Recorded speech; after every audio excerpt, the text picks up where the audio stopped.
శ్రీ మహావిష్ణువు వరాహము, సింహం, మనిషి అంటే మూడు రూపాలను ఒకే శరీరంలో ఉన్నట్లు కలిసిన ఒకే ఒక క్షేత్రం ఈ సింహాచలం. ఇది దక్షిణ భారతదేశంలో ముఖ్యమైన వైష్ణవ పుణ్యక్షేత్రాలలో ఒకటి. తిరుపతి తరువాత అత్యధిక ఆదాయం కలిగిన దేవాలయం.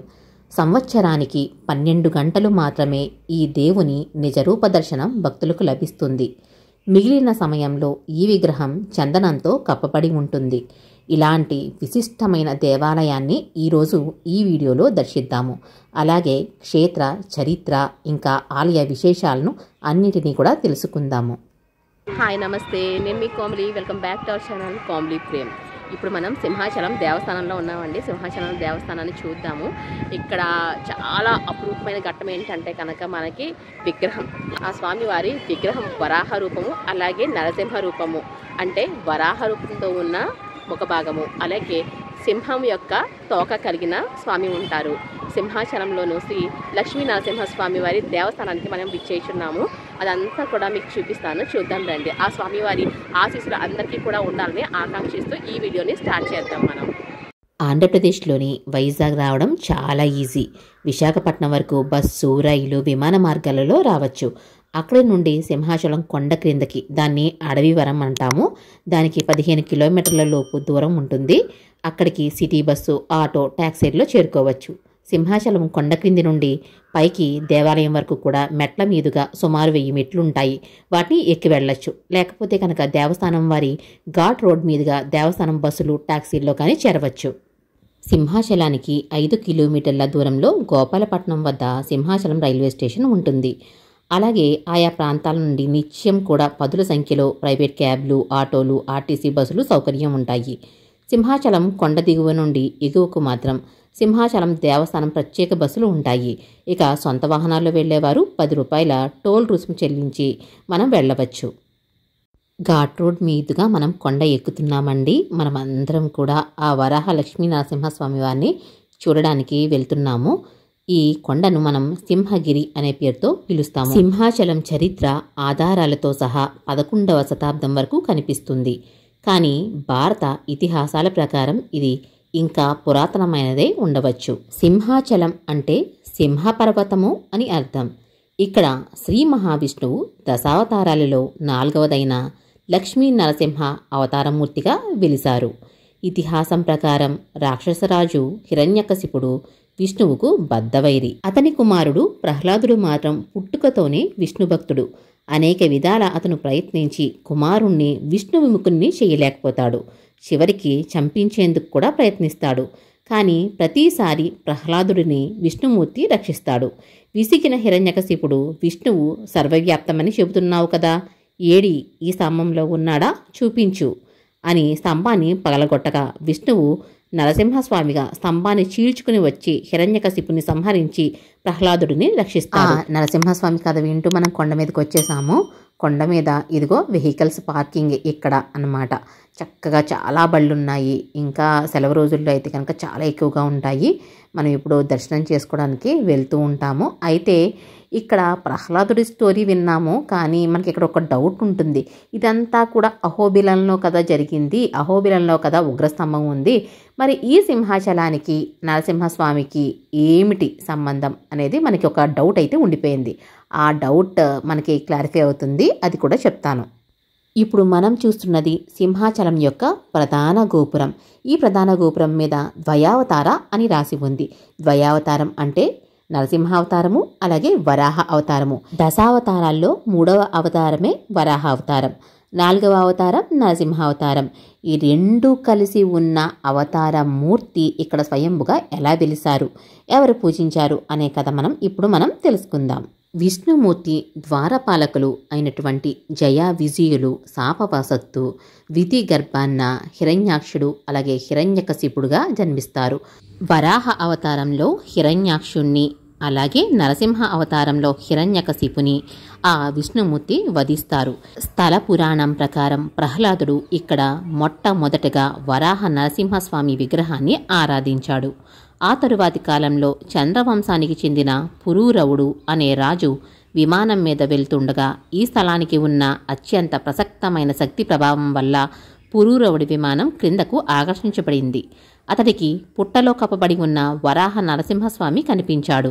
విగ్రహాన్ని సంవత్సర కాలం పాటు చందనంతో కప్పి ఉంచి వైశాఖ శుద్ధ తదియ రోజు మాత్రం చందనం లేకుండా నిజరూప దర్శనం కలిగేటట్లు చేయమని ఆకాశవాణి పురూరవుడికి చెబుతుంది. ఆకాశవాణి పలుకుల మేరకు పురూరవుడు వరాహ నరసింహస్వామికి దేవాలయాన్ని నిర్మించారు. రోజు కాస్త తక్కువ లైన్ ఉంది, ఖాళీగా ఉంది, చక్కగా దర్శనం బాగా చేసుకుందాము. అయితే టెంపుల్లో మూల విరాట్కు మాత్రం మనము ఎటువంటి వీడియోస్ కానీ ఫొటోస్ కానీ అనుమతించరు. ఆలయ వాతావరణం మొత్తం చూస్తున్నాం కదండి. ఇదంతా కూడా క్యూ లైన్స్ అన్నమాట.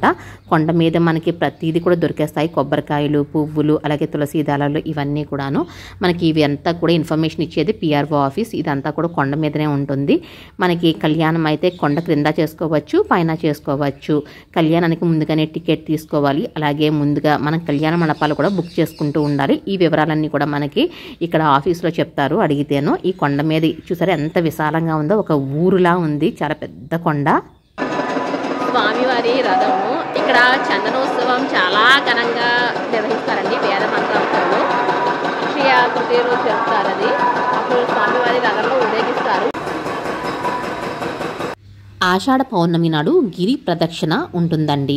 అలాగే చందనోత్సవం కూడా అక్షయ తృతీయ రోజున ఉంటుంది. భక్తులు వేలాది సంఖ్యలో వస్తారు కాబట్టి ఉచిత విశ్రాంతి భవనాలు కూడా ఉంటాయి. దూరం నుండి వచ్చే భక్తులకి ఇవి ముందుగానే బుక్ చేసుకుంటే కనుక చాలా సులభంగా ఉంటుంది.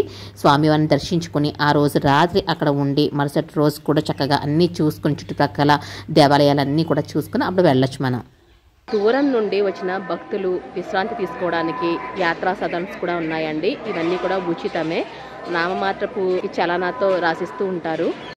గిరి ప్రదక్షిణ చేసిన భక్తులు మరునాడు ఆలయంలో అప్పనను దర్శించుకుంటారు. కొండ చుట్టూ తిరగలేని భక్తులు ఆలయంలోనే ప్రదక్షిణం చేస్తారు.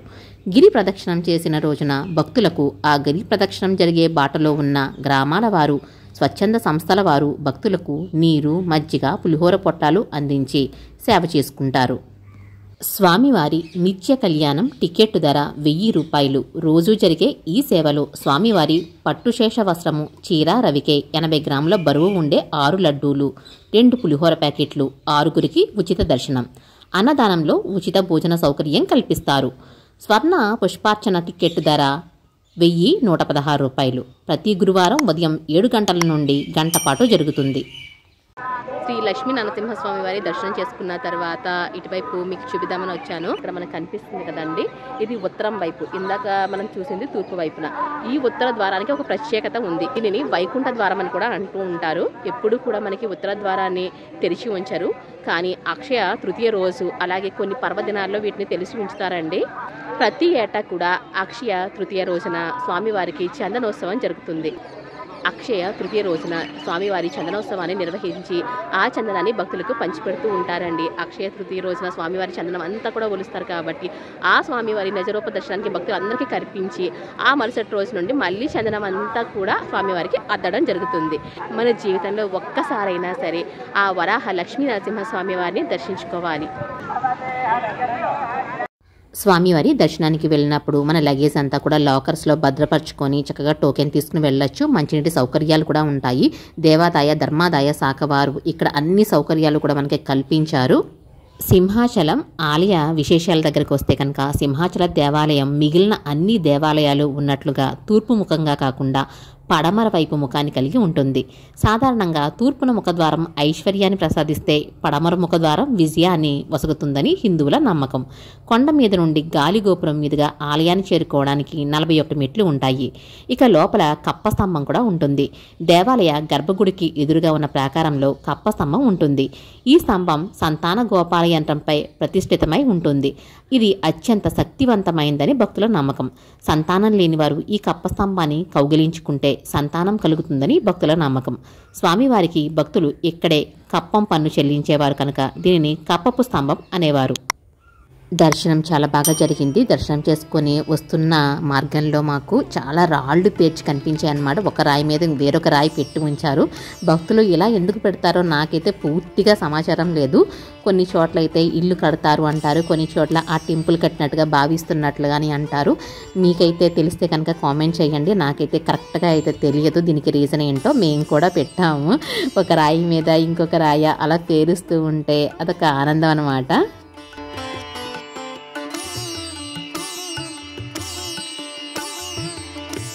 స్వామివారి దర్శనం చేసుకున్నాము, కొండ మొత్తం చక్కగా చూసాము. ఇక షాపింగ్కి వచ్చామన్నమాట.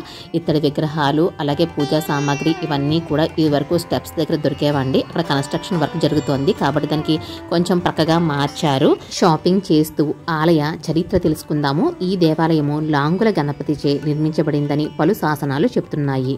ఈ ఆలయంలో శాసనకాలం 1100వ శతాబ్దం నుండి 7వ శతాబ్దం వరకు వ్యాప్తము. తూర్పుగాంగులు, రెడ్డి రాజులు, నందపురాన్ని పాలించిన శిలా వంశయుజులు, మత్స్య వంశీయులు, గజపతులు స్వామికి అనేక దానాలు గావించిరి. శ్రీకృష్ణదేవరాయలు గజపతి ప్రతాపరుద్రుడిని ఓడించిన తర్వాత సింహాచల పుణ్యక్షేత్రాన్ని 2 సార్లు దర్శించుకుని స్వామివారి సేవల కోసం కొన్ని గ్రామాలను ఏర్పాటు చేశారు. స్వామివారికి ఎన్నో విలువైన ఆభరణాలను సమర్పించారు. ఇప్పటికీ ఒక పచ్చలహారం ఆలయంలో ఉంది. శ్రీ వరాహ లక్ష్మీ నరసింహస్వామి ఆలయంలో కళ్యాణ మహోత్సవాలు కూడా జరుగుతూ ఉంటాయండి.